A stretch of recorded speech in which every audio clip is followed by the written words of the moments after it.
Welcome to the Bright Ideas Podcast.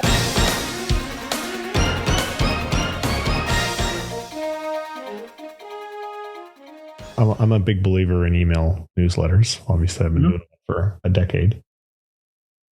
This particular company made radiators to heat the house. Not the most exciting thing in the world.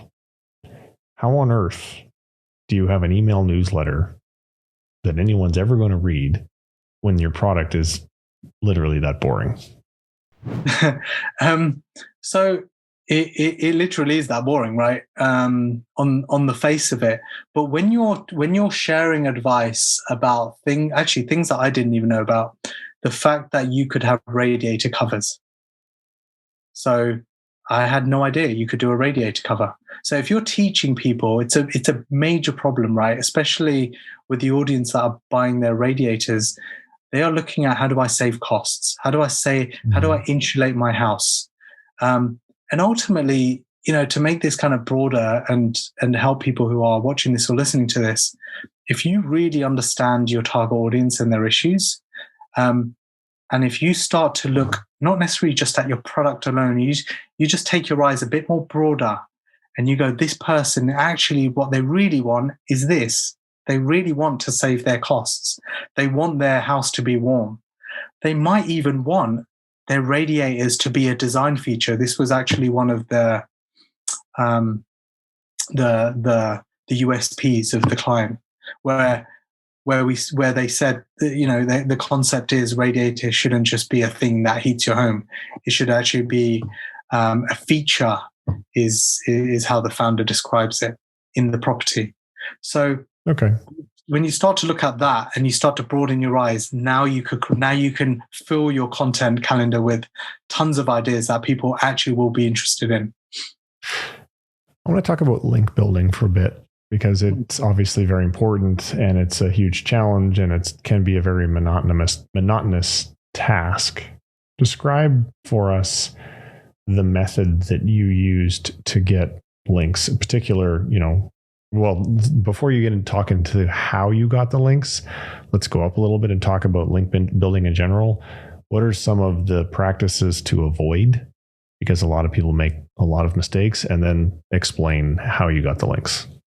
Okay, so link building is an interesting subject. Been doing it for 10 years. Tactics have changed over the times. Before is easier in the sense any link would add value to a site. Like literally you could go to hundreds of directories, get links from them, and suddenly your site would just fly off the roof. Did you used to use a piece of software in the day called the Best Spinner?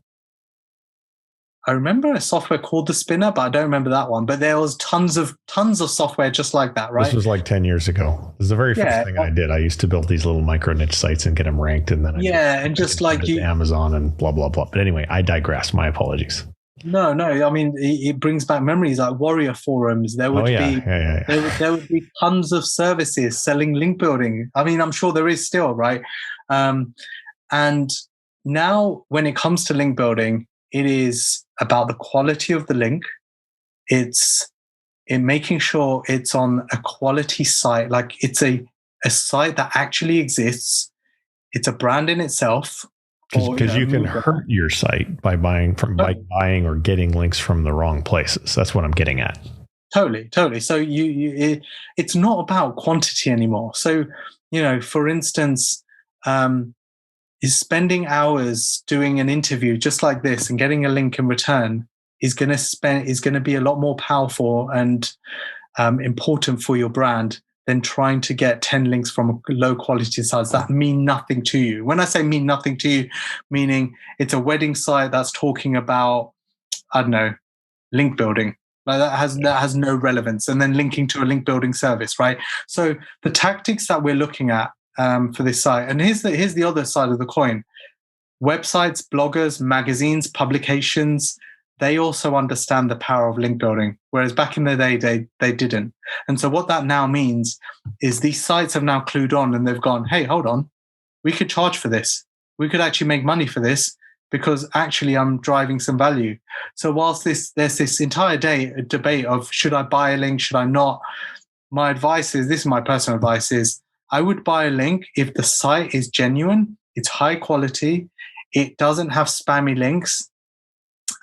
It's got a good kind of metrics. We look at metrics on Ahrefs. You could look at metrics on SEMrush, Moz, and the article, the place where it's linking from is contextual to your brand. That's ultimately my kind of summary. But what do we do for this client? We do blogger outreach. So we might run a blogger outreach campaign where we go out to 10, 15 bloggers in the home space who have talked about home things in the past. And we would pitch articles, we would pitch ideas, and would say, hey, let us create this. Or could you write about this? Or could you insert our link into this article about this client and talk about it in this way?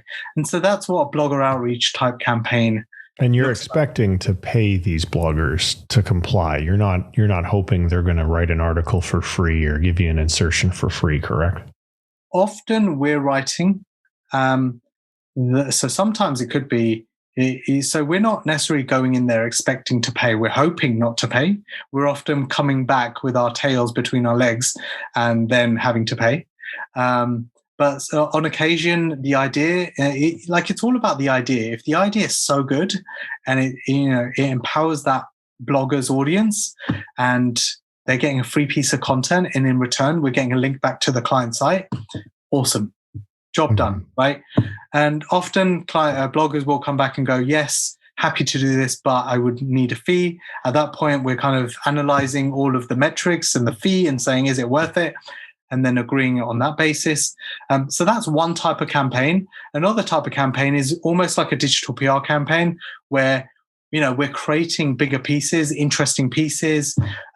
Maybe it's controversial pieces, or it's a wow post. We often call them wow pieces of content, where it's got an infographic or a GIF. And now we're running a blogger outreach campaign or an outreach campaign where we're pitching this piece of content with an email that says, hey, love your content, something personalized to them. I've just created this, would love for you to check it out. And then just trying to stir up the conversation on the back of that. And then, on the back of that, they might go, oh, I love this. I'm going to share this out with my people. And they might tweet it, Pinterest it, or whatever. Or sometimes they might even link to it naturally. On the back of that, we'll see how the conversation goes and then go. And actually, by the way, even if they just tweeted it or social media shared it, that's a really good win. People say, does social media add value to your SEO? I would say, I almost don't care. I just think if you're looking to build a brand, having someone share your content is a brilliant win. Sure. So for me, I'm like, yeah, that's amazing. I'm super excited. If I can get anything further, that's a bonus. So how do we get something further? We might say to the blogger or the webmaster, we might say, hey, if you really like this, we would love to write a unique piece, like an introduction for you. And then you could house the infographic on your website. And as part of that, you're getting the link. They're also getting a unique intro, and then we're getting the link in return. So that's just one way of encouraging the link. So the infographic, the same infographic, can it be used on multiple blogger sites as long as the intro and or outro is unique and Google's not going to see that as duplicate content? Yes, because it's an image.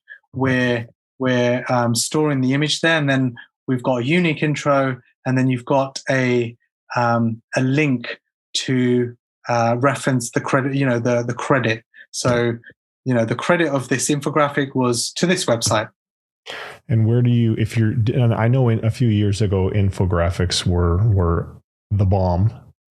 Are they still as popular now? I don't see them as much. Yeah, it's not as easy as it used to be. So in the past, you could create an infographic, go to an infographic distribution site. I forgot the names, and almost publish it onto those sites, and then they just automatically get shared around. Yeah. And without you even knowing, you'll find your infographic on a different website and being linked to on your website. So, that was hands off, right? Whereas now, the good old days, long gone. Yeah. Now you really got to graft, push it out there and try and get people to share it. So, in summary, I guess the last point, not necessarily in summary, but the last point here is, if you're creating something that you want people to share and link to, you've got to start with something that's really, really remarkable. Like something that just really is different and is interesting.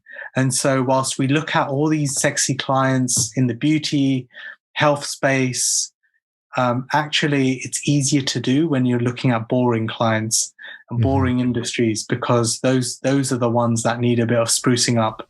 And it's easy to add some energy to that type of industry than it is to a sexy industry.